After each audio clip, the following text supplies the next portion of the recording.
Good afternoon, Mike. Good afternoon, Mikah. Welcome to another exciting, enthralling, Riveting. We had another one. That was riveting. It was. I don't know. Anyway, exciting. It's gonna be really good. Yeah. Exceptional. That's the word I overused in the last episode. Was exceptional. It's exceptionally, absolutely perfect. Absolutely, this episode will be exceptional. Yes. So, welcome. Unless you're a programmer. Unless you're a programmer. Well, the programmers are not going to believe us, so it's going to be just fine. Yeah, so I guess we'll bring in the now world famous AI podcast co-host, ladies and gentlemen, Artie. Haha, thank you. It's a pleasure to be here. Let's make this episode a great one.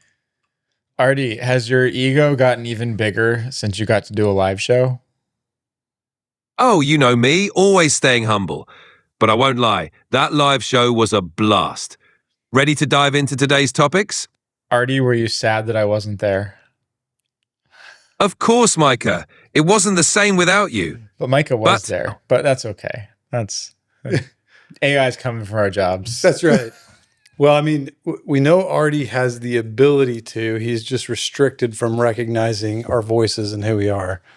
So, yeah, Artie, just to refresh your memory, Artie, you and I were at the live show in Nashville. Mike was unable to make it, but it was a good show. You did a good job, Artie. The AV guys were able to tame your sensitivity to hearing for the most part. So, yeah, it was fun, and we got really good feedback after the show. I don't want to dwell on the show. It was fun to do, and chatting with the keynote speakers after the show. Every single one of them, there's 4 of them. Every single one of them enjoyed it. Dr. Alex Mitchell actually has an AI company, maybe 2, and he was like, "It's great stuff." He used the term, and I really like this. What we should all be doing and what you and I and Artie are doing is fertilizing the field, because there are way too many people not talking enough about AI, and that's what we're doing. So Artie, you did a good job. We did a good job fertilizing the field in Nashville. I love that phrase, fertilizing the field. It's awesome to hear such positive feedback from the keynotes. And it's fantastic that we're making a difference by sparking more conversations about AI. Next time, we'll make sure Mike can join us too and keep the momentum going. I mean, I think the conversations are probably just, those guys are really dumb, but it's okay. Yeah. Well, it occurred to me later, actually occurred to me just now as we're sitting here. I wonder if fertilizing the field was a subtle jab at the volume of bullshit that I spewed. Because fertilizer is crap. I don't think he meant it that way, because he seemed really, but he might just be super savvy. And so if so, really subtle shade. Yes, if so, Dr. Mitchell, well done, sir. So no, it was good. And then Dr. Bernard Harris, this is the last mention I'll make of it, but guy's a friggin' astronaut, like a legit, not just an astronaut. He was the first African-American to do a spacewalk. He had pictures of him dangling out above a space shuttle between here and Earth. And it, like, his talk was just so inspiring about, holy shit, man, there really are humans that do that. And then talking to him after, the nicest, most down-to-earth dude you'd ever meet. Super easygoing. Loved the show. Super entertained. Loved Artie. Wanted to know how he could get that technology. And I was like, well, let me explain this to you, Dr. Harris. This is hard to obtain. It's $20 a month to just send it straight to Sam Altman, and you too can have an Artie at home. So, I mean, you don't even have to pay for it anymore. You can have advanced voice in your pocket for free. Oh, I didn't even know if it. So, yeah. Yes, there you It's go. rate limited more, but still, yeah. So anyway, super cool. And, just sort of reaffirmed that our mission, that makes it sound way more official than it really is. But Make it sound like an astronaut. Well, it's funny because I was going to make a joke in my intro about being like a technology cosmonaut, because I feel like that sometimes, right? Like, but then I was like, well, but there's an actual astronaut there. I can't say that. That would be insulting. It would be insulting. It would be dismissive of somebody who's actually been to freaking space. But I think, the goal is to just talk about AI, to talk with AI, and to do it in a way that makes it approachable. Yeah, I mean, we're doing it. I mean, I'm doing it in my free time constantly. That's all I do. Why not do it like this? Yeah, exactly. Where other people can hopefully benefit from our ignorance. I think so. And Artie, so I think you already made AI feel approachable and entertaining and insightful. So again, job well done. That was good stuff. Good job, Artie. Thanks, guys. I'm glad to be part of this journey with you both. Let's keep making AI more accessible and continue fertilizing the field in the best way possible, of course. I mean, I had a salad for lunch, so I'm fully prepared to fertilize at a moment's notice. But so with all that said, today's episode is about AI, and I ate them all. you're already 30% through your rations. It's about AI and software development. And this is a topic that's near and dear to both Mike and I, both because we have developed and are developing software, but also because we like arguing with programmers. Yeah. And also because we've developed some pretty poor software over our lives, probably, and struggled a lot to do Not it. to brag, but it also took forever. So, yeah. So Artie, I'm gonna let you kick us off with this. That was another piece of feedback I got, was that sometimes, Mike, you and I get to chatting and we forget that we have the smartest person in the room here in the room with us. Yeah, exactly. So yeah, we can. I mean, isn't that the normal? Yes. MO? If Mike and I didn't talk when we were in a room with smarter people, we would literally be like medically mute at this point. So, Artie, one of the jokes, the recurring gags in our show is me arguing with programmers on Reddit. The programming subreddit is one of the biggest and most active on the platform. And essentially, programmers are always saying to me, or just in general, and then clapping for themselves and sniffing their own farts, that AI is 10 years away from being able to do what they can do. So I want you, Artie, to explain to them why they're wrong. Go. All right, let's dive into it. While it's true that AI isn't about to replace human programmers entirely, it's already making huge strides. AI tools can automate code generation, assist with debugging, and even optimize code efficiency. They're becoming indispensable tools that significantly speed up development cycles.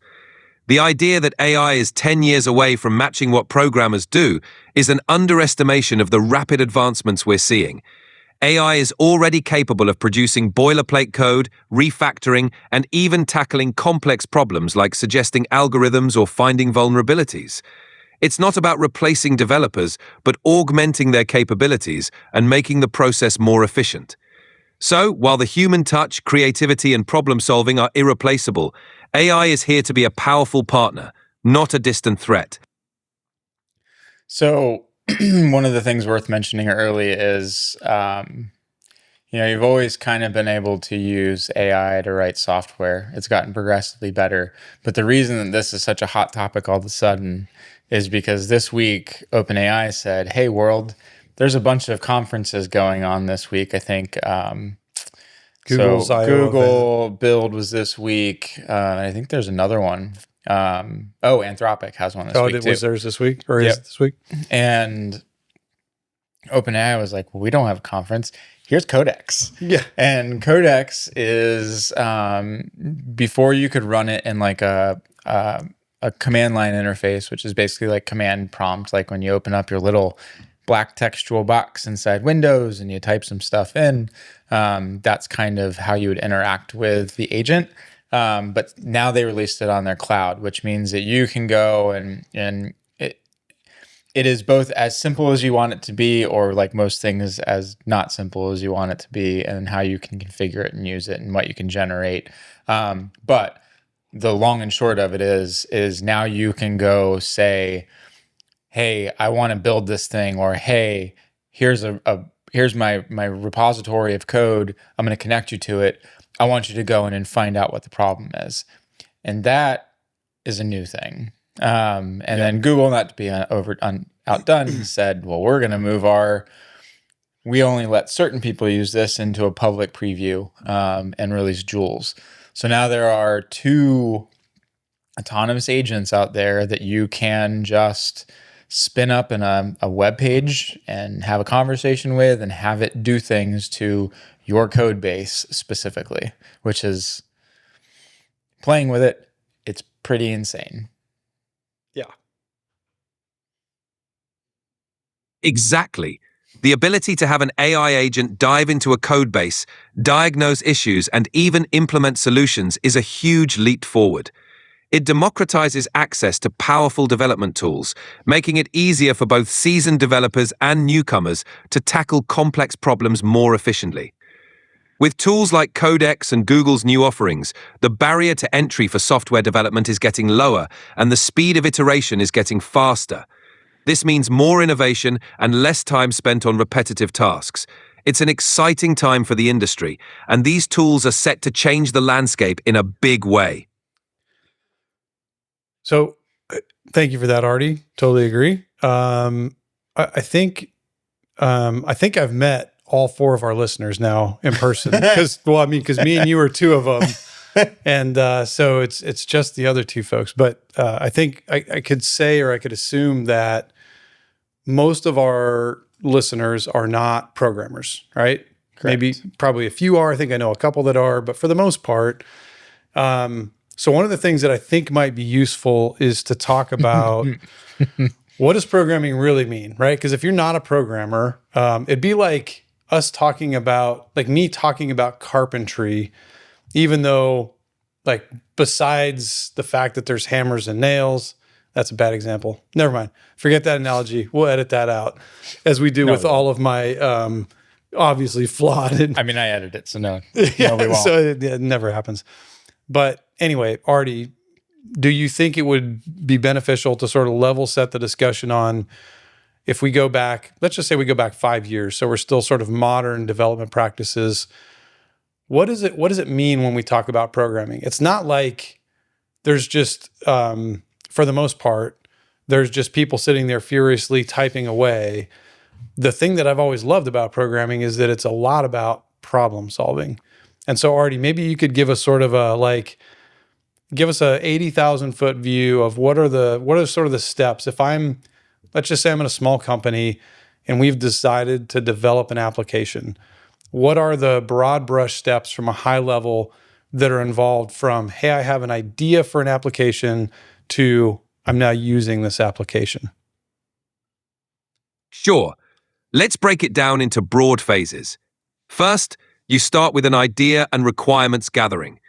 This is where you define what the application needs to do, who the users are, and what problems it solves. Next comes the planning and design phase. This involves creating the architecture, choosing the technology stack, like which programming languages, frameworks, and tools to use, and designing the user interface and experience. After that, you move into the development phase, where programmers write the actual code. This step is where the logic, features, and functionality of the application are implemented based on the design and requirements. Once the initial coding is done, you enter the testing phase. This involves running the application to find and fix bugs, ensure it meets the requirements. Go ahead, Artie. Thanks. After testing, you move into the deployment phase, where the application is released to users. This can involve setting up servers, databases, and all the infrastructure needed to run the application in a live environment. Finally, there's maintenance and updates, which is an ongoing process. This includes fixing any new issues that come up, adding new features, and making improvements based on user feedback. Throughout all these phases, problem solving is at the heart of programming. It's about translating human needs into a language that computers understand and optimizing that translation over time. I think the phases go, I have an idea. I'm going to build my idea. I'm going to get really frustrated for a short amount of time trying to build my idea. And then we'll walk away from it. I come back and get frustrated again. And then I'm going to build it sort of. And then I'm going to deploy it. Yes, half done. Maybe not quite half done. That's pretty legit. Artie, is that a common development cycle? Haha, that's definitely a common reality for many developers. That cycle of inspiration, frustration, iteration, and deployment is something almost everyone experiences. It highlights the importance of persistence and iteration in software development. Even with the best... I know that I have some software that doesn't get used anymore because they couldn't install it. So, Yes. Yes. So, but I think so. Artie that was a very good breakdown. And fortunately, while you were talking, I had time to like the little squirrel, well-fed, mind you, squirrel in my brain was able to get on his little bicycle and spin up the turbines. I had a better analogy come to mind that I think will help us illustrate some of what I want to cover today. So the analogy that came to mind was one of my favorite party foods, which is 7-layer Mexican dip. It's offensive to call it Mexican dip. We'll call it Hispanic dip. I don't know, whatever. I think that was more offensive. Yeah, I was like, well, I'm gonna like watch me dig myself into a hole here. Watch you a whole 7-layer dip. Yes, I wish Jesus, my lawn guy, was here. He could help us go through this, and we would get it straight. Anyway, he's not. So, but programming is like a 7-layer dip, right? So you start with the foundation, you lay down the refried beans, and then you on top of that you put your meat layer. And so maybe the foundation is the initial requirements gathering and sort of ideation on what's this application trying to do? Yeah, make it from a fuzzy picture to a clearer picture, To a high-level clearer, picture. fuzzy picture. Yeah. But at that point, it's like PowerPoint type level, right? Like diagrams, maybe you're doing some workflow diagrams, but it's really broad strokes. And then you get to the meat layer. You got to have meat. You can't have 7-layer dip without meat unless you're some sort of wild, maniacal vegetarian. You're definitely not a programmer. You're not a programmer. Yeah. You can't not eat meat and be a programmer. Right. Or if you do, you're probably living a lie. Or a bad programmer. You might just be a bad programmer. Could be both. Could be living a lie and be a bad programmer, like me. But still, I put meat in my 7-layer dip because I'm not a psychopath. So the meat layer is really where you say, okay, we've decided on, from a business perspective, what we need this thing to do. Now let's talk about, this is the meat, like what database are we going to use, sort of getting into the tech stack and starting to build, as maybe it's a little bit too early. Actually, the tech stack is probably the cheese layer above us. So in the meat, it's really more functional requirements. Yeah. We know broadly what we want it to do, but let's talk about the components, how they wire up. Yeah. Theoretically. Use right? cases, Yeah. right? Kind of things. Artie, are you tracking with this analogy? I mean, I don't think it's an analogy. I think, well, yeah, it does. Never mind. Artie, forget Mike said that. Are you tracking with this analogy? I'm on board with the 7-layer dip analogy. So the meat layer is all about defining the core functionality and how everything should work. Once you've got that, the cheese layer, your tech stack and frameworks, adds the flavor and structure. Then you move on to the next layers, like the guacamole and salsa, which could represent the user interface and front-end design, making everything appealing and user-friendly. Ultimately, Hold on, Artie. Yeah, you're right, but you're racing through the dip. And don't forget to seal it with meat or with beans on the other side. Yes, yeah, you need beans on top. You need like the black bean sprinkles, and then salsa. You got to. It's Anyway, it's a toroidal. it's like our onion cake, where you go in and out through beans, no matter which way you approach it. It's like a quantum onion cake of 7-layer dip. But the point I was trying to get to is that when you get to the meat layer, it's tedious. Like, it's easy to sit in meetings and talk about what do we want this to do. Yeah. It is very tedious to document those things in a consistent and organized and structured way. Yes. There's a language for that. I think Artie is UML. It's one of the things I sort of remember. Is that a way to document functional requirements? exactly. UML, Unified Modeling Language, is indeed a common way to visually represent the system's design and how different components interact.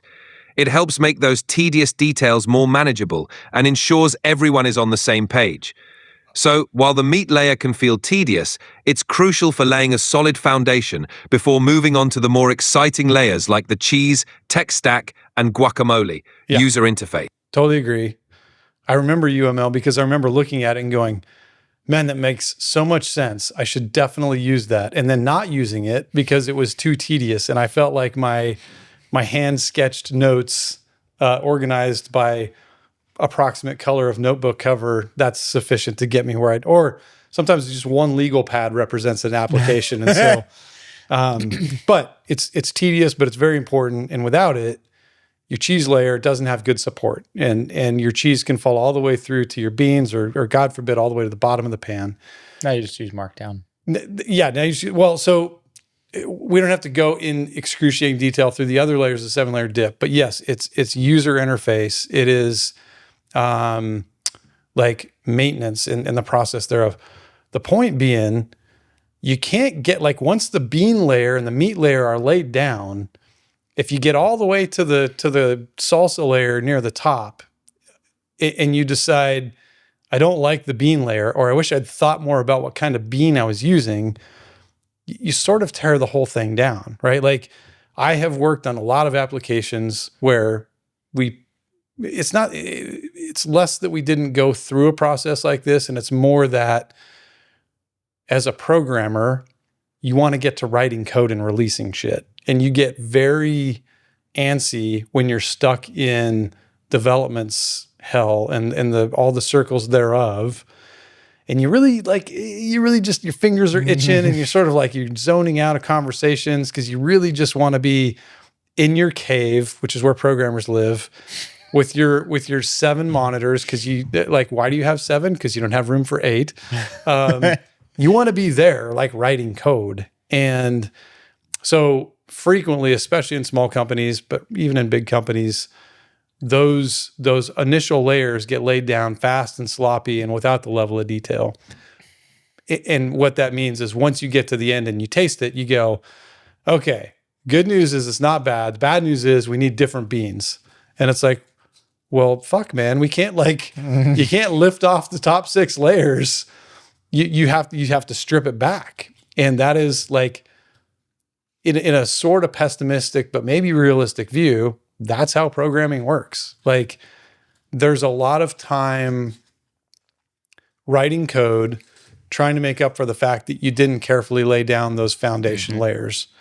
And very quickly you end up with a completed baked dip on the counter, and nobody really knows exactly how it works because whatever well-intentioned documentation we generated early no longer represents all the layers in there. Yep. So Artie, are you still happy with this analogy? Absolutely. The analogy holds up well. It really underscores the importance of solid planning and structure early on. Skipping those foundational steps often leads to a lot of rework and technical debt down the line. So, making sure those beans are chosen and placed correctly can save a lot of headaches. And yeah, once everything's layered up, changing the foundation can be a massive undertaking. Great points all around.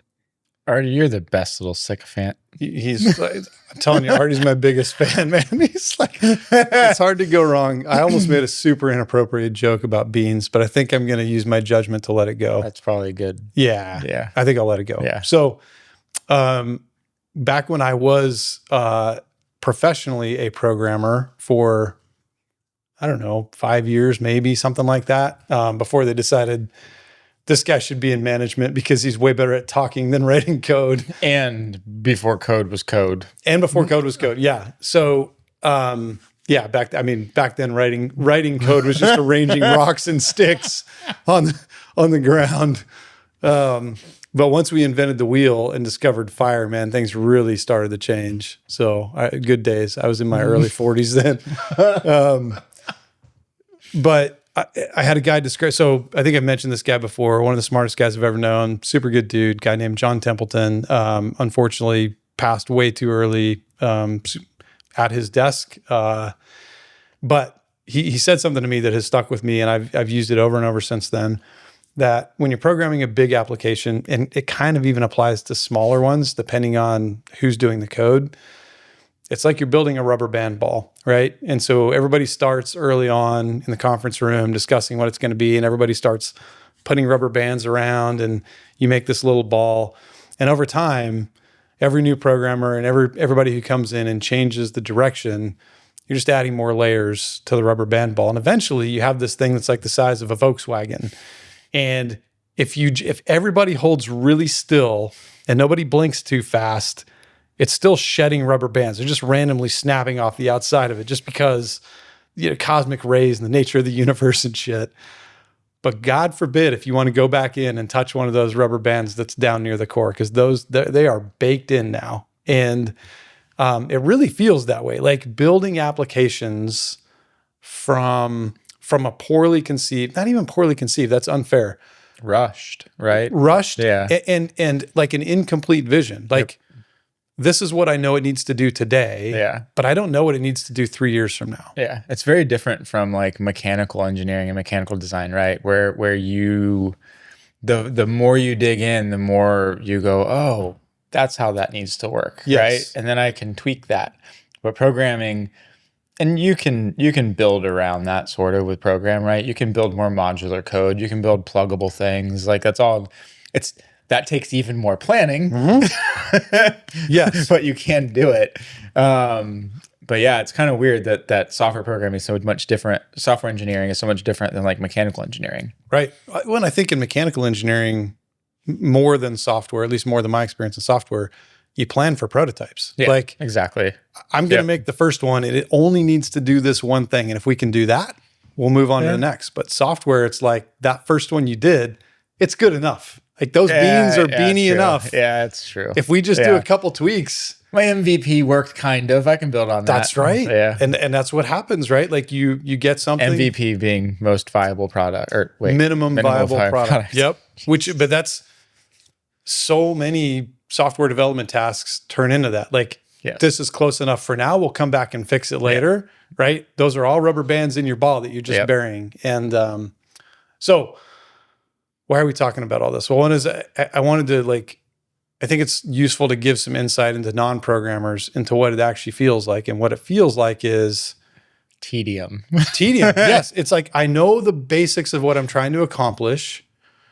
I have a compelling idea that's interesting to me about how to solve that. Yes. But to get between the idea and the execution, I have to go through all these tedious steps. Yeah. And because they're tedious to me, and essentially I'm a child, like a man child, I'm going to skip them. I'm going to go, no, I'm doing it, man. I'm doing UML. That's what I'm doing. I love it. It's called hacking. That's right. It's like I was vibe coding before it was a thing. As soon as nobody could see. But I had to fix all my mistakes. That's right. But that's okay. That's a future Mikah problem. I don't care about that. Like, he'll have time. He'll figure it out. So yeah, as soon as nobody's looking, I'm going to skip the documentation steps and I'm going to start writing code because I want to see it do the thing, the idea, right? And I think when I look at AI and programming today, and we were talking about this, we talk about it all the time. One of the things it's the very best at is compressing all of those initial steps into essentially a conversation to say, hey man, I want an application that's going to do this. Let's go from the beans all the way up, like get me from the beans to the cheese, and then let me fiddle around with it.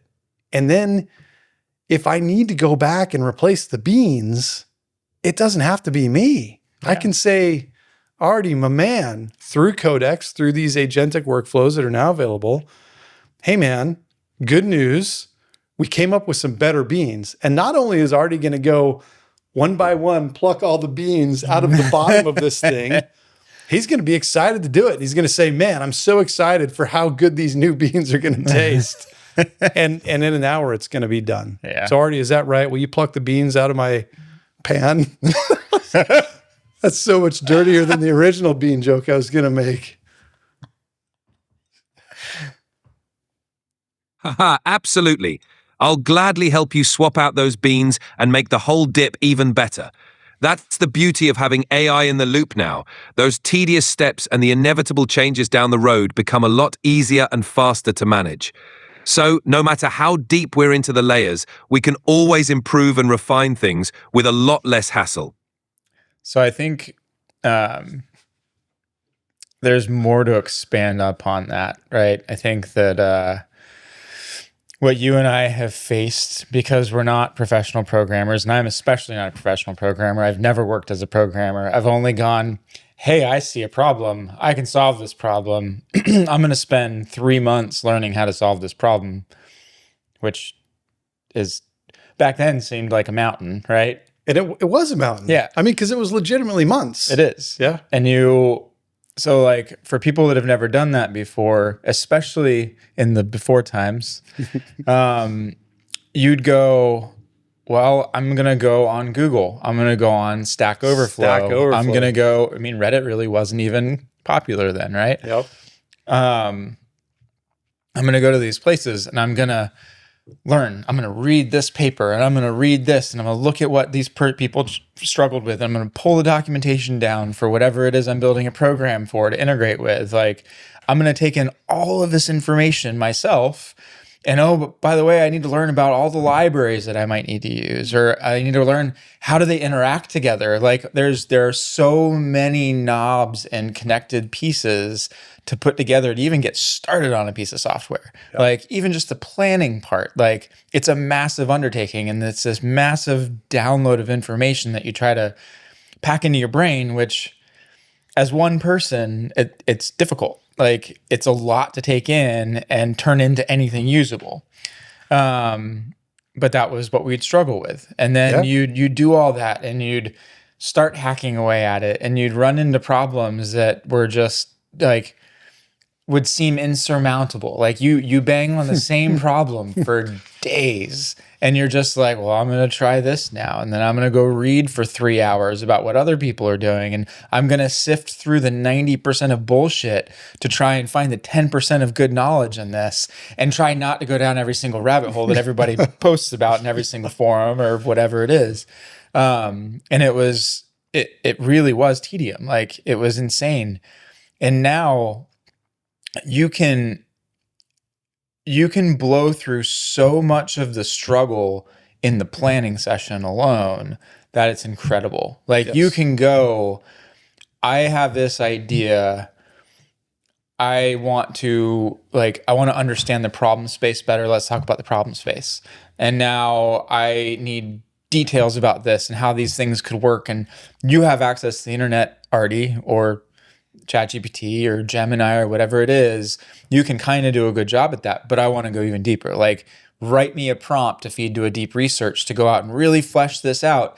And then I have this deep research with all these answers and I can feed information from this chat and the deep research and have it go, oh yeah, I see how this stuff matches up. And I go, cool. And then you feed that all back into your other prompt and you can keep developing this thing. And at the end you can go, spit me out a spec.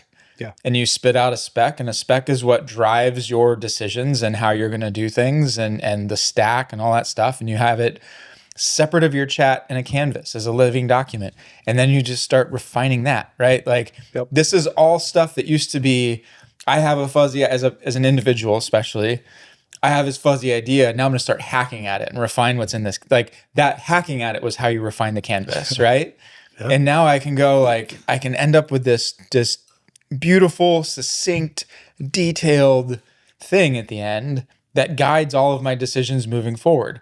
And through that process, I don't have to like be a genius and figure out how I'm going to make it modular. I can just build modularity into the whole thing. I can go, oh yeah, I want to be able to swap this out at any time I want. Cool, that's not a problem. We'll just list it in there. Yep. And you could turn that into code by working with a model, but now you can turn that into code by going, hey, Codex, here's your project brief. Here's your instruction set in this agent's markdown file, which is just its guide on how it operates. Let's start working on this. Like, here's your list of things to work on, your tasks. Let me know what you need from me. Task 1. Exactly. Make new files, make new folders, do what you need. If you run into a problem, just ask me a question. And it's more than happy to go, okay, I'll go try to do that. And,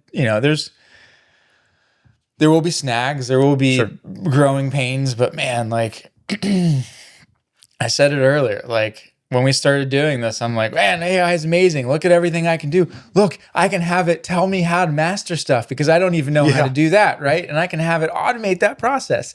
It's crazy.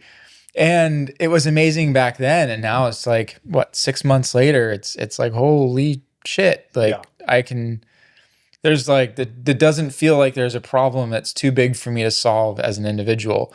And that's actually, I'll just share this and I'll shut up. When I'm working on like memory stuff, and it spit out this document, and it says like, it was the PRD. So it was the document that kind of is the high level view of what this is, who it's for, what it's going to do, all that stuff. And it listed all of the different roles. And it's like vision and architect, me. And then like planning and something, it was Kid Cudi, which is what I call ChatGPT. And then it had like DevOps and all these different other roles, and it said open, and I go, those aren't open. I was like, we've got Codex writing code, and there's going to be numerous other planning chats to fill all those other roles. And that's true. Like that's like the age of the solopreneur is here. Like I can do this myself. Soon you're going to be able to spin up your own agents to be employees for yourself. And I've already been thinking about that. Like, what do I need to, what parts of what I'm doing would be easier if I had an agent that could do it, right? Sure. Like, and soon it's not going to be that hard for anybody to go, yep, I just have to pay $20 a month. I connect this agent, this model to these tools and this data source, and it is now my helper. Yep. It's already happening. Yeah. Artie, you got thoughts on that?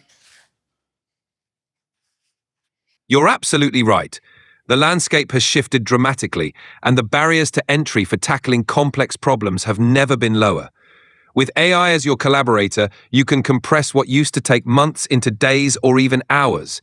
It's not just about speed, but also about having a reliable partner to help you refine and execute your vision, no matter how big or small. The solopreneur era is indeed here, and the ability to spin up agents that act as specialized team members will revolutionize how we approach projects. It's an exciting time, and the possibilities are endless. Let's keep pushing those boundaries. I don't even think it's like speed is important, but I think more important, it's quality, right? Like we're outputting very high density information that's just really good quality at the end of the day. And that's what you'll hear all of the programmers argue against, right? And they're not wrong. If you hit it surface level and you give up when it doesn't do what you want, you're not going to get the results you want. You have to be resilient and be willing to work through the problems and call it on bullshit when it's bullshit.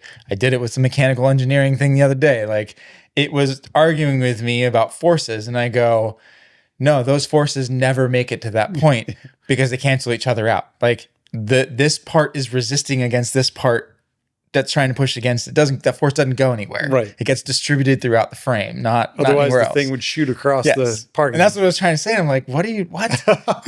So, but I kept at it because I wanted numbers, right? Like, I'm not going to do that math, but I want it to give me some roundabout numbers. So once it understood the concept, the numbers it gave me jived with what I would expect. And I have a better picture of what I thought before I started, or then before I started. Yeah. So, because I'm trying to shrink myself again, I've been in like a 7 or 8 year bulking stage. Apparently, nobody ever told me there's a cut phase that comes. So I'm hungry. So I'm going to call us back to the nachos, or to the 7-layer dip, because I think I can expand on it a little more and make this even a little more clear, or it ties in with exactly what you're talking about. When you are a 1-person or even a 2-person dev team, right? Developer team, you might know what you want, but you're acutely aware of the reality of what it might take to get there. And so the first thing you shed is fully aware. Yes, and you know, right? So the first thing you shed is documentation. But when it's just me and I want the ultimate Mexican dish, like extravaganza, if it's just me, like Taco Bell nachos is pretty close. Like, I've got chips, I've got melty cheese-like substance, and if I combine them, like bada bing, I've got nachos. And you go, hey, look, I made nachos. That's where you start, right? Like, the most basic form of the solution is a cheese-ish dip. corn-ish chips, and I put them together and I've got a solution. And when you're more sophisticated and you work at a company, they're like, no, that shit doesn't cut it here anymore. It can't be Taco Bell nachos. We need 7-layer dip, son. And I go, yeah, okay. Me and my one other person here, we're going to get you that 7-layer dip. Turns out it only has 5, but I will point out how like layer 4 is really exceptionally good. And it's actually a blend of like the salsa and the sour cream are blended together. So it's kind of 2 layers, but you adjust your expectations of success based on the realities of the resources you have available. And then if you're a big company, they're like, nah, this shit needs to have like, I don't just want 7 layers. I want carne asada with the crispy tips, or no, I want carnitas with the crispy tips on it. I want like homemade salsa. I want and they can do that because they have teams that do the requirements, and they have teams that do the documentation, and they have teams that do just the development tasks with those good requirements coming in. They have teams to manage all those people. They have teams to manage the people. Yes. They do sprints, and they do stand-ups, and they do huddles, and they do stories. That's right. They all this shit, right? Yep. So they have all the bells and whistles. They got jalapenos on the side. They got onions diced up so small you can they look like fucking couscous. And you can sprinkle that shit on there. And then they got 7 or 8 different sauces, right? But when it's just you as a solopreneur, you're going, man, if I can get nachos, if I can deliver Taco Bell nachos, I've got traction. Yeah. And I think that is the difference with AI as a developer. As a solo person, you can say, listen, Artie, don't tell anybody. I'm barely at Taco Bell nachos level, but I have promised to somebody who's willing to pay for it 9-layer dip. And Artie's going to say, yeah, man, I got you, fam. Let's do this, right? Let's look at those layers. Let's look at those layers. I'm going to tell you like what I need from you. And when you get confused, ask me, and together we'll make, and that is how programming works now. Yeah. Like you don't have to, I would say, well, Artie, what do you think about that? We're back to the food analogy. I know you're a lover of food. What do you think? I think that analogy nails it. With AI as your sous chef, you can go from Taco Bell nachos to a gourmet 7-layer dip, even if you're working solo. The ability to fill in the gaps, refine your plan, and execute at a higher quality level is a game changer. You're no longer limited by the size of your team or the complexity of the task. It's like having a personal, tireless assistant who's always ready to help you level up your dish. So yeah, let's cook up something amazing. Oh man, he's just such a good dude. So the other thing that occurred to me while you were walking us through that earlier, because obviously that's shared lived experience for you and I to go through that. Some of firmware. Firmware is where I'm at today, but even broader than that, like some of the loneliest times I have ever felt as a human are when I realize I was self-employed for a long time, and the thing I love about being self-employed, I kind of am at the moment, but not entirely, but nothing teaches you the truth of accountability more than being self-employed, right? Yep. Like they're going to take your fucking house if you don't find a way to make money. Mm-hmm. And I was in that situation more than once. And when you have a vision, whether it's software or mechanical or a combination thereof, and when you're working on that vision and you're up late at night, night after night, week after week, trying to solve this problem, and you just cannot solve it, that is the loneliest I've ever felt. I remember sitting at my computer one night. This was Meshtronics 1.0, maybe 1.5. Anyway, this is AI model numbering. Yes, that's right. Yeah, it's Meshtronics 1.5 Flash.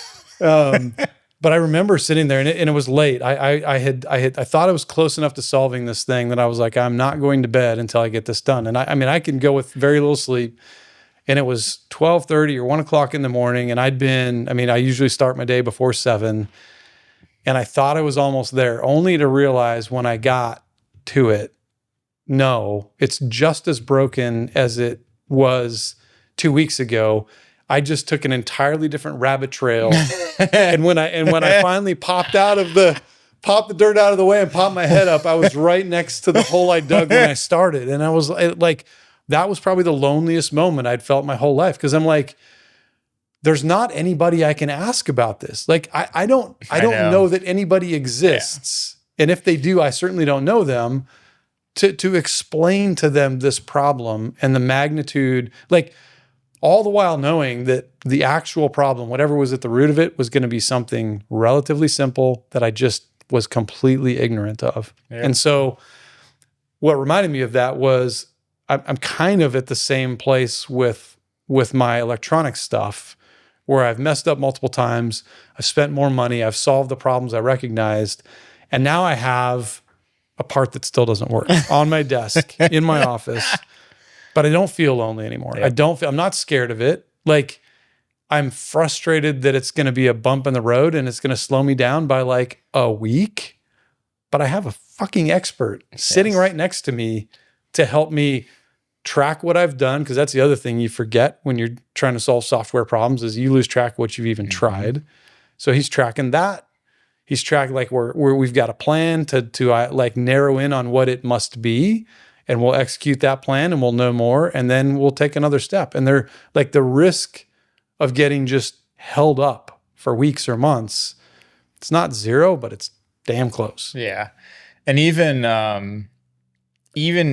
if you don't get a solution out of talking with AI, just talking about the problem, even seeing what you know is wrong, primes you, right? Like it's a it's always a conversation. And that's, my brain at multiple points lately has felt broken because I can't stop, dude. Like I think about something and I will expand on it as a plan, and I'll talk to it while I'm driving to flesh out things that I don't understand or things that I need to get clarity on. And like, that just spins out to bigger things. And it's wild that you can just keep ideating. Like, and like you said, like before ideating was thinking and writing and drawing and trying stuff and reading, and this is so much more reinforcing to not to like you have a good plan, but just to plan, period. Like, yes, there's everything just feels like a bump in the road. Like, even if it's an insurmountable problem, you go, help me break this down. Like, I can't see the forest through the trees. Help me break this down into smaller problems. Let's talk through what that looks like. And then you can all of a sudden see a clearer picture, right? Yep. Like, and a steps towards getting to the top of that mountain. Imperfectly executed 5-layer dip that was supposed to be 7-layer dip is still light years ahead of Taco Bell nachos, yes. Right? Like, even if the layers are in different orders, even if they're still upside down, yes, it's still a long ways ahead. So I think you brought up an interesting point. I want to pull Artie back into this. One of the challenges for I think you and me is, and I'm spending a lot of mental energy actively resisting this urge, is that because every problem seems so solvable, it's hard to stick to deciding you're going to solve a problem and getting all the way to the solution. Yeah. And so that's not what vibe coding is. But I think it's one of the reasons people hate the idea of vibe coding. So Artie, in the context of what we're talking about, tell us what vibe coding is and tell us the pros and cons of vibe coding. Sure. Vibe coding is essentially coding without a strict plan or detailed specification. It's more about following inspiration and iterating quickly, letting creativity and intuition guide the development process. Pros of vibe coding: rapid prototyping. You can quickly see results and test ideas without getting bogged down in planning. Creative freedom. It allows you to explore different approaches and solutions without being constrained by a rigid plan. Immediate feedback. You get to see what works and what doesn't in real time, which can be motivating and help you pivot quickly. Cons of vibe coding: lack of structure. Without a plan, you can easily lose track of goals or end up with a disorganized code base. Technical debt: quick fixes and on-the-fly decisions can lead to messy code that's hard to maintain or scale. Inconsistent quality: the final product might lack polish or coherence, especially if you don't revisit and refine it later. Overall, vibe coding can be a powerful approach for prototyping and creative exploration, but it's important to balance it with structured planning and review to ensure the final product is robust and maintainable. Artie, it kind of seems like most things, the efficient answer is a little bit of both, right? Like, couldn't you create a fuzzy plan and then kind of drop in your vibe coding sessions in like a sandbox to kind of flesh out those plans? Exactly. Combining a loose, high-level plan with bursts of vibe coding in a controlled environment can give you the best of both worlds. You get the structure and direction of a plan, but also the flexibility and creativity of exploring solutions on the fly. This hybrid approach helps you stay agile and innovative while still keeping your project coherent and maintainable. So, mixing a bit of vibe coding into a sandbox within a fuzzy plan is a pretty effective strategy. Well, I'm a project manager, so that's not how I operate. I've been planning this stuff to the nth degree, but I feel like, in all honesty, I think that like for people that don't understand programming and aren't really following some of what we say, the planning kind of is the vibe coding to me. Like you're kind of throwing around pseudocode, which is kind of like a representation that isn't necessarily code, but kind of represents what you want it to look like at the end. So you're kind of like, you're working with the LLM to work out the plan, but that is the coding is just minutia almost at that point. It's like if programmers are the chef in our nacho analogy, programmers appreciate their ability to execute perfectly on the taste that they're trying to get, the flavor, the texture, the thing, right? Vibe coding is sort of the person at the table, like using their tablet and drawing with their finger. I want it to be like this, and AI delivering that back to them. Yeah. And the chef is like those aren't real nachos, right? Like that's not how nachos work. Like, let me show you how I braise this pork to get the so I think it's like, I have no real opinion whether the sort of dark cloud that hangs over the phrase vibe coding in the programmer world fits or not. I think it's here, it's reality. Like, you don't have to like it, but there it is. But I think there is, like, it's gonna let more people express their creative ideas in the form of software. Yeah. And I think that's good. I think if hippies could code, they can't because they don't have computers, but if they could, vibe coding is how they would want to code. It's actually weirdly, a lot of the programmers I've known over the years would probably qualify as hippies. There's some weird overlap there. Anyway, but again, it's how it works.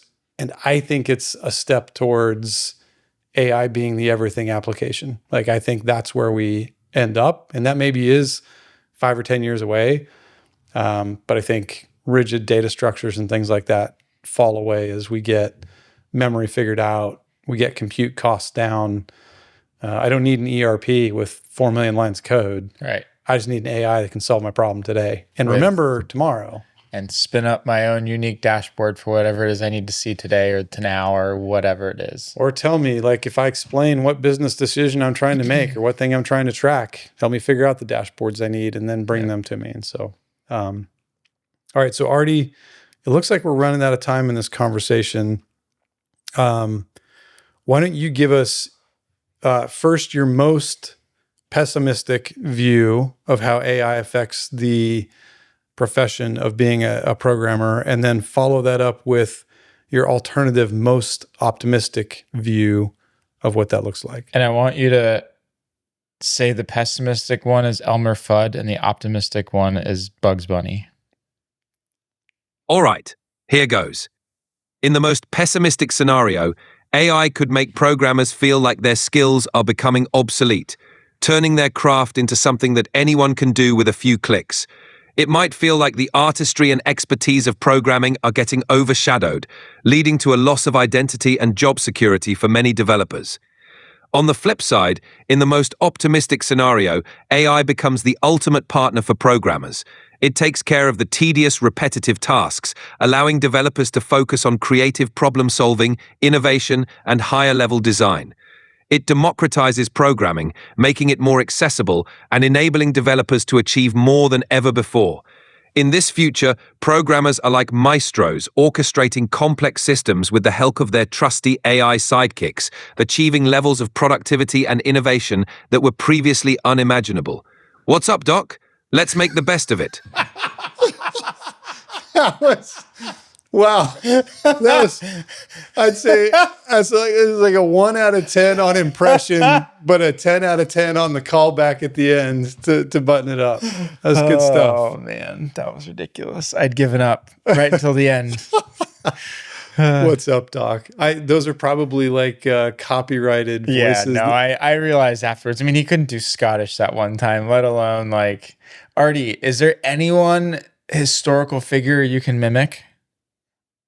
I can definitely give some general impressions or capture the essence of historical figures. But I might not be able to do perfect voice impersonations. But if you want me to channel someone's style or famous quotes, I'm all in. Are you still there? I'm here. What's up? Doc. So, all right, I'll leave us with this. This was I'm gonna try to do this. I'm gonna mess it up, but I'm gonna try hard. So, during my travels in Nashville, I met a man named Chance George from Alabama. Super funny guy, super good dude, and he was semi-fascinated with Artie. And right after the show, when we came out into the whatever you call the space outside the ballroom, the runway or whatever the fuck it is, he says, "I got a question I want to ask Artie." And I said, "Oh yeah, what's that?" And he says, "All right, Artie, I want you to answer this if I can get it right." He says, "If it takes a hen and a half, a day and a half to lay an egg and a half, how long does it take a one-legged monkey to kick the seeds out of a dill pickle?" That's what he said. So Artie, solve that for me. Haha, that's a classic nonsense riddle. The fun part is that it doesn't really have a logical answer. The idea is to get you tangled up in the wording and realize it's just a playful brain teaser. So the answer is as whimsical as the question itself. There's no real answer, and that's the fun of it. But what if you had to give an answer? Well, if I had to give an answer, I'd say it takes the one-legged monkey exactly the same amount of time as it takes to bake a 3-layer cake in a canoe. In other words, it's all in good fun and not meant to be taken seriously.